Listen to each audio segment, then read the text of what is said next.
Today, we are going to demonstrate how to successfully saute oil-free.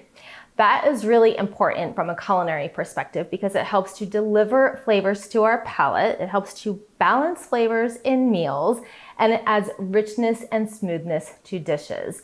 So why no oil? In summary, the whole food is better than just a portion of that food. Taking avocado as an example, avocado is packed with fiber and water and vitamins and minerals and phytonutrients, which are nutrients specific to plants that help us heal when we eat them. Whereas the avocado oil is just the fat component from that avocado, leaving all of those healing nutrients behind. What's more, oils, when heated, can create inflammatory compounds that become inflammatory to us when we eat them. So long-term use of heated oil can create inflammation in the body and may lead to lifestyle diseases. An example of using a whole food fat in place of oil would be salad dressings or sauces. A lot of times salad dressings and sauces call for oil as one of the main ingredients.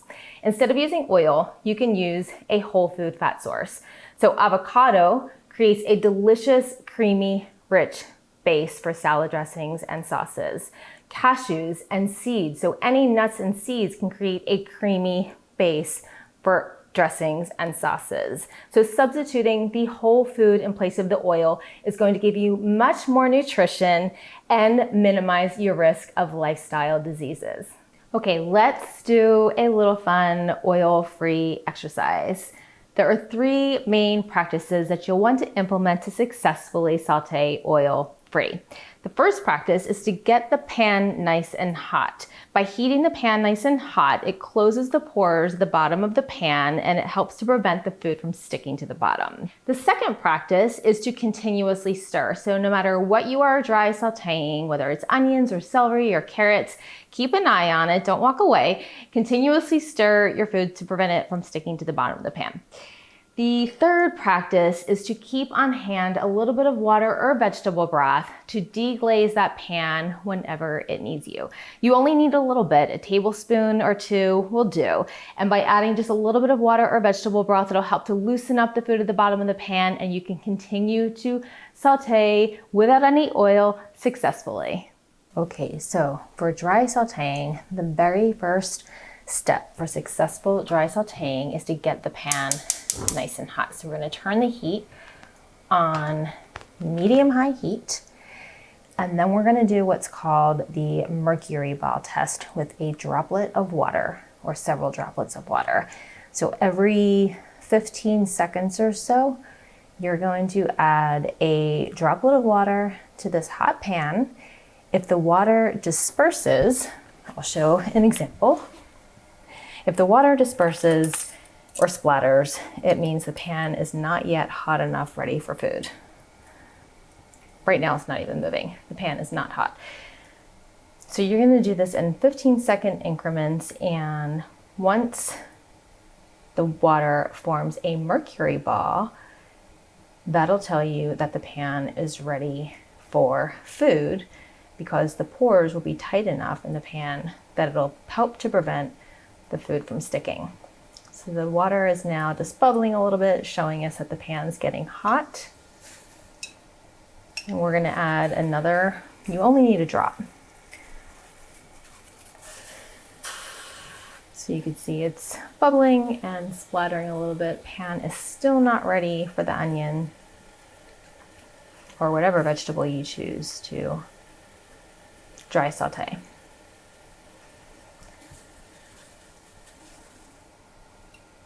We'll try it again. It's getting hotter, not yet a mercury ball, but it's evaporating pretty quickly, so it's getting there.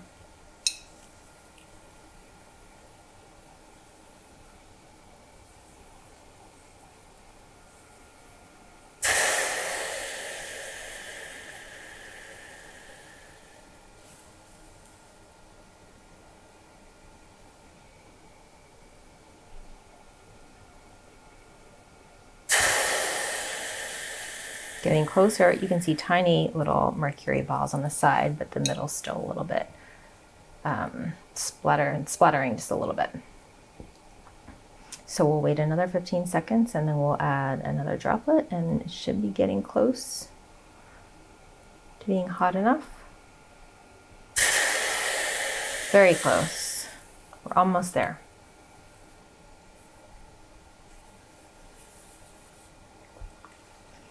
So this could take a couple of minutes depending on what type of pan you're using. There you go. See the mercury balls forming? I really want to get that center one into a mercury ball, so I want to try one more time.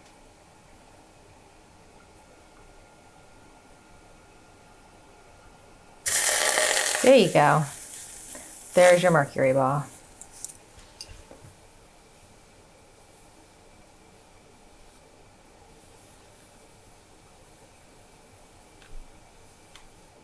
And now the pan is ready for your onion or whatever you are dry sautéing. The next step will be stirring continuously. And once you do this test, you'll see that the onion is moving freely in the bottom of the pan. It's not sticking.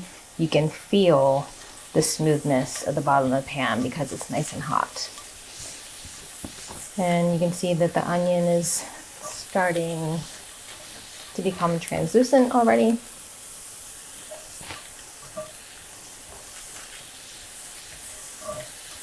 It's still not sticking, but if it were to stick, it's possible that the pan is not yet hot enough, or perhaps you need just a little bit of water. Again, just a little bit of water will go a long way, and that little bit of water also helps to release the natural juices of the onion and will help to caramelize the onion. So if you add just a little bit,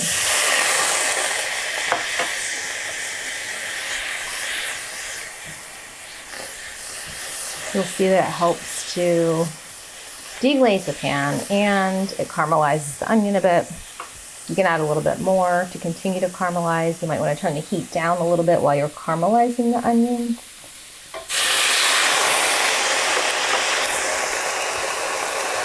So moving the heat from medium-high to a low-medium if you plan to slow caramelize the onions. So cooking them for 7 to 10 minutes on low to medium heat and continuously adding water or vegetable broth as needed to deglaze the pan will caramelize the onions. You can see they're getting a nice brown color, and if I wanted to continue to caramelize them, I would just continue to add water or vegetable broth.